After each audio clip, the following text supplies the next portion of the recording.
अस्सलाम वालेकुम। आज मैं आपके लिए डिटेल वीडियो लेकर आई हूँ केक से रिलेटेड। केक के बारे में सारी चीज़ें बताऊँगी। आपने इसको किस तरह स्टैक करना है और आपने इसको जो फज केक आप बनाते हैं जो कि बहुत ज़्यादा मॉइस्ट बनता है, आपने इस तरह हैंडल करना है। जो भी केक की टिप्स एंड ट्रिक्स हैं वो सारी आपके साथ में शेयर करूँगी। पूरा केक आपके सामने रेडी करूँगी, तो आपने वीडियो को फुल देखना है। अच्छा, सबसे पहले यहाँ पर स्पॉन्ज की बात कर लेते हैं। तो जब भी आपने यहाँ पर जो मैं केक बना रही हूँ ना, ये 3 पाउंड का केक था और टोटल वेट जो इसका था वो 1500 प्लस आ रहा था। तो 3.5 पाउंड ये केक था, लेकिन मैंने इसका जो स्पॉन्ज था वो अलग अलग पैन में इस तरह बेक किया था कि जो 3 पाउंड की मेरी रेसिपी मैंने उसको बनाया था, मैंने वन टाइम बनाया था, लेकिन मैंने उसको 2 मोल्ड में ऐड किया था। कभी भी आपने जब भी हाइटेड केक बनाना है तो आपने, अगर आपके पास हाइटेड मोल्ड है भी है ना, तब भी आपने उसके अंदर जो सारा बैटर है वो आपने एक ही मोल्ड के अंदर नहीं डालना। आपने 2 मोल्ड लेने हैं। जिसने मैंने इसको 6 इंच के पैन में बेक किया था, तो आपने 6 इंचेस के 2 जो है वो पैन ले लेने हैं और दोनों के अंदर आपने जो है वो हाफ बैटर डाल देना है और आपने इसको बेक कर लेना। अगर आप एक ही जो मोल्ड के अंदर सारा बैटर ऐड कर देंगे तो उससे क्या होगा कि आपका जो केक है अच्छी तरह राइस नहीं होगा, वो बहुत ज्यादा डेंस बनेगा, बिल्कुल भी मतलब अच्छी लुक भी नहीं उसकी आएगी, कहीं से ऊपर बन जाएगा और कहीं से नीचे बन जाएगा। तो आपने ज्यादा अच्छा आपके लिए यही होता है, आपने हमेशा यही करना है कि आपने इसके जो है जो उसके बैटर है इसके 2 पार्ट्स बना लेने हैं और 2 पार्ट्स में आपने इसको बेक कर लेना चाहिए। कि आप जो एक दफा पैन लेते हैं, मतलब 6 इंच का आप एक पैन ले रहे हैं, तो आप एक की बजाय 2 ले लें, ताकि आप अगर वो एक दफा ले लेंगे तो आपके काफी दफा वो यूज हो जाते हैं। तो इसलिए मैंने यहाँ पे इसको 2 टाइम बेक किया था। ये बहुत एक इंपॉर्टेंट ट्रिक होती है। कुछ लोग कहते हैं कि हम हाइटेड केक बनाते हैं तो वो हमारे बैठ जाते हैं, इतने अच्छी तरह राइस नहीं करते, तो उसकी वजह यही होती है कि आप जो सारा बैटर है वो एक केक के अंदर ही डाल देते हैं, तो केक को राइस होने की बिल्कुल भी जगह नहीं मिलती, जिस वजह से जो केक है वो सही नहीं बनता। 2 पैन में डालेंगे आपका जो केक है सही बनेगा। और चॉकलेट गनाश की बात कर लेते हैं। सबसे अच्छी क्वालिटी जो मुझे चॉकलेट की लगती है वो क्रेव है। इसके अलावा और भी बहुत सारी हैं, लेकिन मैं ज्यादातर जो है वो क्रेव से ही बनाती हूँ। कभी मुझे चेंज भी करनी होती है कोई फ्लेवर वगैरह, तो फिर मैं उसके अकॉर्डिंग चेंज कर लेती हूँ, लेकिन जो चॉकलेट केक है वो मैं क्रेव से ज्यादातर बनाती हूँ, बल्कि सारी क्रेव से बनाती हूँ। कभी कभी ऐसा है कि मैं चेंज कर लेती हूँ। और ये वाला जो है ये भी मैं क्रेव से बना रही हूँ। अब हर डार्क चॉकलेट की जो कंसिस्टेंसी है वो सेम नहीं होती, किसी के अंदर आपको ज्यादा क्रीम ऐड करनी पड़ती है, किसी के अंदर कम जो है क्रीम है वो ऐड करनी पड़ती है। और जो क्रेव के अंदर है, मैं आपको बताती हूँ कि 1 पाउंड केक के अंदर हमारी हाफ कप चॉकलेट यूज होती है और ग्राम्स में मैं बताती हूँ 88 ग्राम्स आप कह लें, आपकी जो चॉकलेट है वो ग्राम्स में यूज होती है 1 पाउंड में। और जो क्रीम आपने 1 पाउंड में यानी कि हाफ कप में आपने, हाफ कप चॉकलेट में आपने 1/4 कप क्रीम ऐड कर देनी और क्रीम का वेट आएगा 60 ग्राम। तो टोटल 3.5 पाउंड में हम 300 ग्राम चॉकलेट ले लेंगे और 180 ग्राम हम इसके अंदर क्रीम ऐड कर देंगे, जो अक्टूबर के टेम्परेचर के अकॉर्डिंग। बाकी जैसे जैसे नवंबर का टेम्परेचर आता जाएगा, दिसंबर आता जाएगा, तो क्रीम की क्वांटिटी ज्यादा होती जाएगी और चॉकलेट की उतनी रहेगी। लेकिन जैसे जैसे जो मौसम है वो गर्मी की तरफ जाएगा तो क्रीम की क्वांटिटी कम होती जाएगी और चॉकलेट की क्वांटिटी ज्यादा होती जाएगी। इस तरह आपने जो अपने चॉकलेट गनाश को मैनेज करना होता है टेम्परेचर के अकॉर्डिंग और अपनी प्रैक्टिस के अकॉर्डिंग, और कुछ आपका एक्सपीरियंस भी होता है जो कि आपको बहुत कुछ सिखाता है। उसके बाद यहाँ पे मैंने जो सारे जो दोनों केक्स हैं उनको कटिंग की थी उनकी। और अच्छा, ये वाला जो मेरा केक है ये फज केक होता है और ये बहुत ज्यादा मॉइस्ट होता है, इसलिए आपको इसको शुगर सिरप से या किसी भी सिरप से सोक करने की जरूरत नहीं होती, क्योंकि ये पहले ही बहुत ज्यादा मॉइस्ट होता है, तो आपको इसको सोक करने की भी जरूरत नहीं होती। अगर आप कहेंगे आपको रेसिपी चाहिए तो मुझे कमेंट करिएगा, मैं आपके लिए रेसिपी भी शेयर कर दूंगी, लेकिन एटलीस्ट कुछ कमेंट्स हों ताकि मुझे पता चले कि आप लोगों को वाकई रेसिपी की नीड है और आप लोग चाहते हैं कि आपको रेसिपी मिले, तो फिर मैं आपके साथ इसकी जो रेसिपी वो भी शेयर कर दूंगी। अगर आप गनाश की चाहते हैं तो वो भी शेयर कर दूंगी, लेकिन उसके लिए आपको कमेंट करने पड़ेंगे। अच्छा, उसके बाद आपने करने का सारा जो गनाश है वो केक के ऊपर अप्लाई करते जाना है। अब जो केक के ऊपर अप्लाई करने की टेक्निक है वो यही होती है कि आप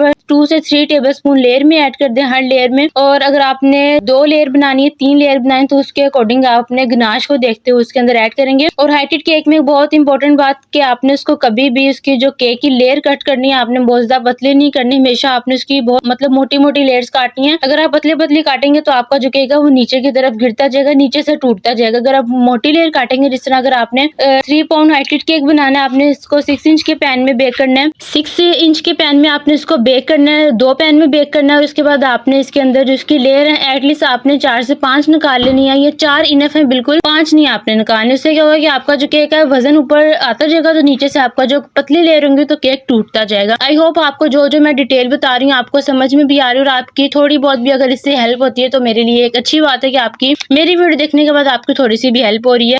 अगर कोई होम बेकर देख रहा है या इसके अलावा कोई भी देख रहा है वीडियो, तो आप एक अच्छा से कमेंट कर दीजिएगा ताकि मुझे पता चले कि वाकई आप लोग मेरे वीडियोस देखते हैं। उसके बाद यहाँ पर जो ऊपर मैंने इसकी क्रीम सारी लगा ली थी, डिजाइन इस तरह था कि मुझे डिजाइन मतलब इस तरह का मैंने सोचा हुआ था कि इसके अंदर क्रीम कलर ऐड करने की जरूरत नहीं थी। इंशाल्लाह आगे मैं आपके लिए सारी डिटेल वीडियो लेकर आती जाऊंगी जैसे जैसे मुझे टाइम मिलेगा, क्योंकि रूटीन में वीडियोस अपलोड इस वजह से नहीं हो पाते क्योंकि थोड़ा सा मैं बिजी होती हूँ, केक भी बनाने होते हैं और भी मेरे काम जिस वजह से मैं रूटीन में जो वीडियोस है अपलोड नहीं कर पा रही इस वीक में। वरना अल्हम्दुलिल्लाह पहले जो टाइम गुजरा है उसमें मैं रूटीन में अपलोड करी थी, लेकिन इस वीक में मैं थोड़ा सा नहीं कर पाई अपलोड, उसके लिए सॉरी। लेकिन इंशाल्लाह मैं कोशिश करूंगी पूरी कि मैं आपके साथ जो डिटेल में वीडियो शेयर करूँ ताकि मेरे जो भी व्यूअर्स हैं देखने वाले या जो भी मेरे फॉलोअर वगैरह उनको मेरी वीडियो देखने के बाद कोई फायदा मिले, ठीक है। उसके बाद यहाँ पर मैंने फाउंडेंट के टॉपर लगाए थे। टॉपर मतलब 2 फ्रॉक्स बनानी थी, फ्रॉक्स मैंने पहले बनाई थी और इसके अंदर मैंने टाइलोस पाउडर ऐड किया था। टाइलोस पाउडर नहीं है आपके पास तो आप कॉर्नफ्लोर भी ऐड कर सकते हैं। उससे क्या होता है कि आपकी जो भी आप शेप बनाते हैं फाउंडेंट की वो आपकी खराब नहीं होती, उससे शेप में रहती है, फाउंडेंट हार्ड हो जाती है। और डॉल का स्टिकर इसके ऊपर लगाना था, पीछे से मैंने केक को कवर कर दिया था और बाकी इसके ऊपर बॉल्स वगैरह लगा दी थी। अच्छा, इसके जो मैंने केक के ना 2 पार्ट्स बनाए, इसके अंदर मैंने केक बनाया था, कपकेक बुके बनाया था, ज्वेलरी बुके 2 बनाए थे। और अगर मैं आपको सारा कुछ एक ही वीडियो में बताती तो वीडियो बहुत लंबी हो जानी थी। हर चीज में मतलब अपलोडिंग वगैरह में एडिटिंग में थोड़ा सा इशू आता है फिर, तो अगर मैं इसके 2 पार्ट्स बनाती तो आप लोगों को ज्यादा अच्छा लगना था, इस वजह से यहाँ पे मैंने इसके 2 पार्ट्स बनाए। फर्स्ट पार्ट में मैंने आपको केक सारा दिखा दिया है, जो सेकंड वाला इसका पार्ट है उसके अंदर मैं आपको कपकेक बुके और जो ज्वेलरी बुके वो सारे दिखाऊंगी। शॉर्ट्स में मैंने अपलोड कर दिया लेकिन लॉन्ग में भी मैं आपको दिखाऊंगी। तो यहाँ पर जो सारा केक वगैरह था हमारे यहाँ पर कंप्लीट हो गया था। अच्छा, आपके लिए मैंने यहाँ पर एक क्वेश्चन ये करना आपसे कि आप लोग मुझे कमेंट में बताइएगा कि जो अभी मैं फाउंडेंट के ऊपर जो चीज ऐड करूंगी, मतलब ऐड से मुराद थी जिससे मैं इसके ऊपर अप्लाई करूँ जिससे फाउंडेंट हमारी नीट हो रही है, आपने बताना है कि मैं किस चीज से अपनी फाउंडेंट जो है वो नीट कर रही हूँ। अगर आप मतलब अगर आप एक होम बेक कर रहे हैं वैसे ही केक की वीडियो वगैरह देखते हैं तो आपको पता चल जाएगा, लेकिन अगर आपको नहीं पता चलेगा तो आप मुझे कमेंट करिएगा, मैं बताऊंगी। लेकिन वैसे मैं चाह रही हूँ कि आप लोग मुझे कमेंट में बताएं कि मैंने इसके ऊपर क्या अप्लाई किया, और उसके अलावा मैं आपको नेक्स्ट वीडियो में बता दूंगी कि मैंने इसके ऊपर क्या अप्लाई किया। सिंपल सा केक था लेकिन ये डिजाइन मैंने फर्स्ट टाइम बनाया था और ये डिजाइन इतना प्यारा बना था, इसके जो रेड कलर था ना उसकी वजह से ये इतना प्यारा लग रहा था कि मैं इसको सिंपल कैमरे से भी मतलब इसकी सिंपल कैमरे से पिक्चर रेट ना तो इतनी प्यारी इसकी पिक्चर आ रही थी। बाकी इस केक के मैंने 2 पार्ट्स बनाए हैं। और एक बहुत जरूरी बात मैं आपको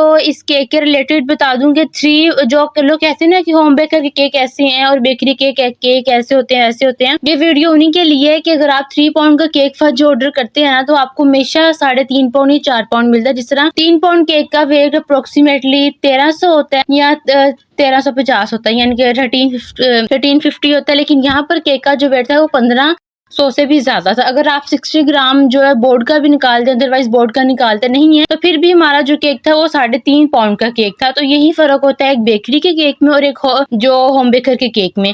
जो लोग अंडरस्टैंड करते हैं उनके लिए तो बहुत अच्छी बात है, जो लोग नहीं अंडरस्टैंड करते वो अब उनकी मर्जी के वो क्यों नहीं। हालांकि पता सबको होता है कि क्या चीज देखी जा रही है और देखने से पता चल जाता है कि चीज कैसी है और कैसे बनाएगी, लेकिन फिर भी लोग अंडरस्टैंड नहीं कर सकते तो उसका कुछ नहीं कर सकते। बाकी जो पार्ट 2 देखने के लिए आपने मुझे फॉलो कर लेना ताकि आप पार्ट 2 भी जो पूरे पैकेज का वो देख सके। पार्ट 2 में मैं आपको ज्वेलरी बुके और कपकेक बुके दिखाऊंगी, ठीक है जी। अगली वीडियो में मिलती है। अल्लाह हाफिज।